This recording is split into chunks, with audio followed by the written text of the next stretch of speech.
And then my mum took me back to see it when I was about 6 or 7, and I loved it, but I didn't like the Sugar Plum Fairy. I wanted to be the Mouse King. And then she bought me a sword, and I used to run around and pretend to be the Mouse King. And then, then I got phone calls saying, as an adult, do you want to play the Sugar Plum Fairy? And I was like, oh, I want to be a fairy, yeah. I play the Sugar Plum Fairy. What's annoying, though, is that, if you're playing a fairy, you want wings.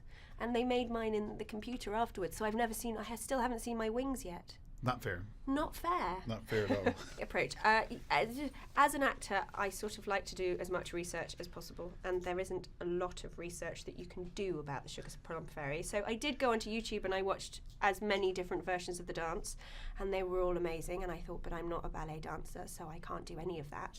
And then, of course, I thought, well, the most famous thing about the Sugar Plum Fairy is the theme, the music, which is that da da da da da da da da da. I thought, oh, I wonder how I can get that in there.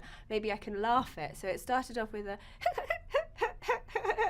laugh, and then I was like, well, if it's going up there, then maybe the voice sort of needs to match it. And actually, all you know is that she's the Sugar Plum Fairy, so she's sugary and she's sweet, so everything has to be sugary and sweet. It's a very silly character. So I tried it out on I took my kid into a playground, and there were some 6-year-olds playing in the sandpit, and I tried the voice out on these 6-year-olds, and they burst out laughing, and I thought, well, you're the audience, so we'll do this. She is the regent of the land of sweets. Does that mean she's she's not the queen. She's the regent. She's the boss in the land of sweets. Clara, well, I was her mother's best friend, and so I become her best friend as well. And I'm just desperate for her to save our world, because Mother Ginger is trying to destroy it. Well, the message is that the girl saves the world. She doesn't get rescued. She does it herself. She rescues herself, and she rescues everybody else as well.